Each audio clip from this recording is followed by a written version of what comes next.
Masa jahiliyah segala sesuatu tentu foya-foya, gitu kan?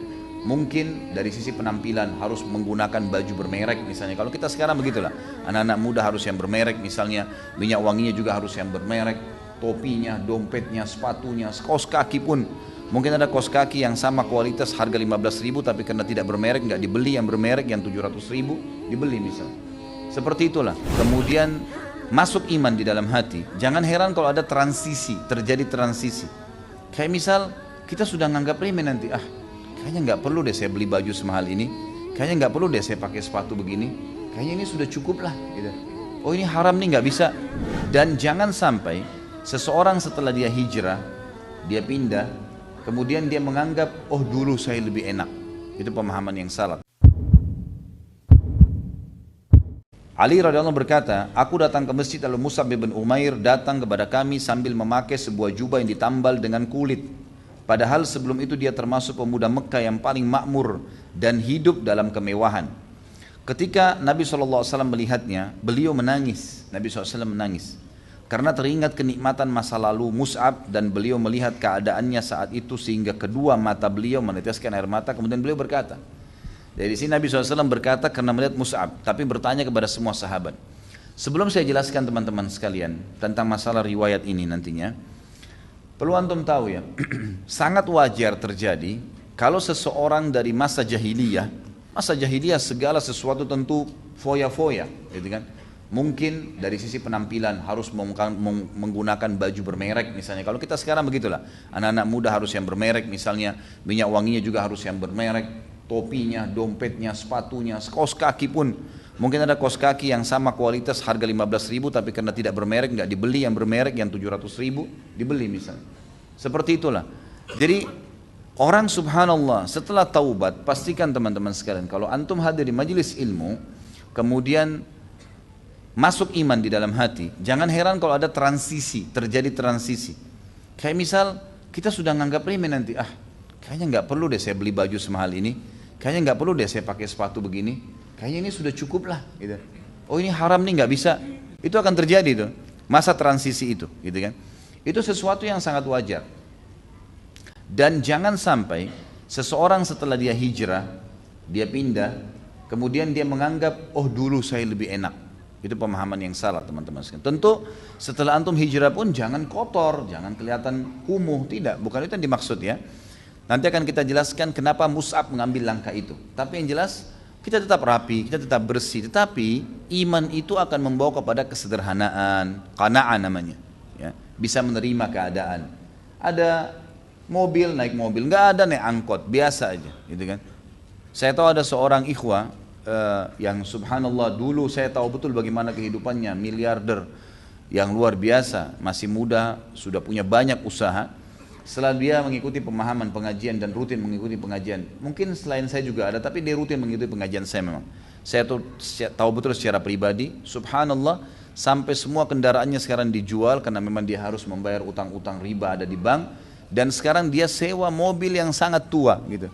Saya baru ketemu aja kemarin, ya kan, di salah satu kota di Indonesia, tidak usah saya sebutkan. Kemudian saya ketemu lalu saya heran melihat dia dengan perubahan yang luar biasa dari pakaian yang sederhana, tapi tetap bersih dan rapi, gitu kan. Penampilan yang dulunya tidak pernah pelihara jenggot, sekarang sudah berjenggot. Dengan penampilan mobil yang dia sewa dulunya pakai mobil Alphard, setiap datang kalau temuin saya, tiba-tiba berubah sekarang sewa mobil. Saya tanya di mana mobilnya, Dia bilang sudah saya jual semua Ustaz. Kenapa? Ya karena saya melihat riba, walaupun saya pakai mobil bagus, tapi itu utang semuanya. Dan akhirnya menjadi masalah buat saya. Bahkan setelah saya jual semua, ada mungkin 4-5 mobil, semua masih belum bisa nutupin. Tapi ucapan lisannya, Alhamdulillah Ustaz, ada ketenangan jiwa yang tidak pernah saya rasakan dulu. Dulu cuma selalu bawaannya sombong, bangga-banggaan, selalu yang dibicarakan sama teman-teman tuh materi-materi saja. Mobil ini keluar tahun baru nih, model ini yang baru keluar, terus bersaing, dijual lagi mobil tersebut, ganti lagi dengan mobil yang sama, hanya karena beda tahunnya, pakaian diikutin perkembangannya, segala macam lah hal yang berhubungan dengan duniawi. Ternyata ini teman-teman sekalian bukan terjadi sekarang, waktu kita saja. Di zaman Nabi SAW terjadi. Dan renungi apa yang Nabi SAW katakan kepada para sahabatnya tentang masa transisi ini setelah melihat Mus'ab. Kata beliau, Antumul yawma khairun am idza gudhiya ahadikum bijafnatin min khubsin wa lahm. Qulna nahnu yawma idin khairun nukfal mu'na wa natafarragu lil ibadah. Faqal bal antumul yawma khairum minkum yawma idin. Kata Nabi SAW, saya mau tanya kalian, apakah hari ini keadaan kalian sekarang setelah masuk Islam dalam kesederhanaan, semua dirasa cukup aja, nggak usah berlebihan, kemudian tidak terlalu menjadikan dunia sebagai target, apakah itu lebih baik bagi kalian atau di zaman dulu waktu kalian di masa jahiliyah? Kebetulan Mus'ab yang menjadi target pembicaraan karena beliau dulu orang kaya raya. Di zaman dulu di mana dia selalu dihidangkan makanan di depannya di nampan yang terdiri dari roti dan daging.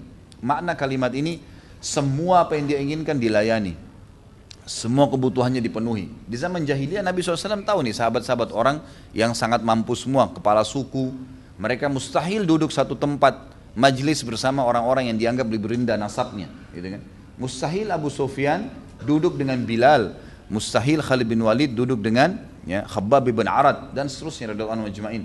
Tetapi setelah Islam mereka duduk sama-sama, pakaiannya sama, mereka makan satu piring, minumnya segelas bersama. Perubahan total gitu kan. Maka kata sahabat, ya Rasulullah, tentu menurut kami hari yang dulu lebih baik. Hari yang dulu lebih baik. Dari sisi kenikmatan kami lebih baik.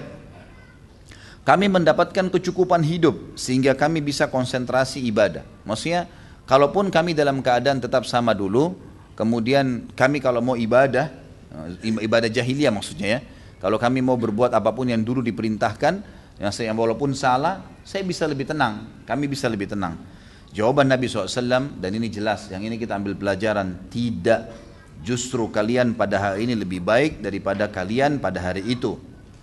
Kalau kita lihat di footnote-nya, ada footnote nomor 4, hadis ini riwayat Tirmidzi, dan juga disebutkan oleh beliau di nomor hadis 2476 dalam kitab Sifatul Qiyamah.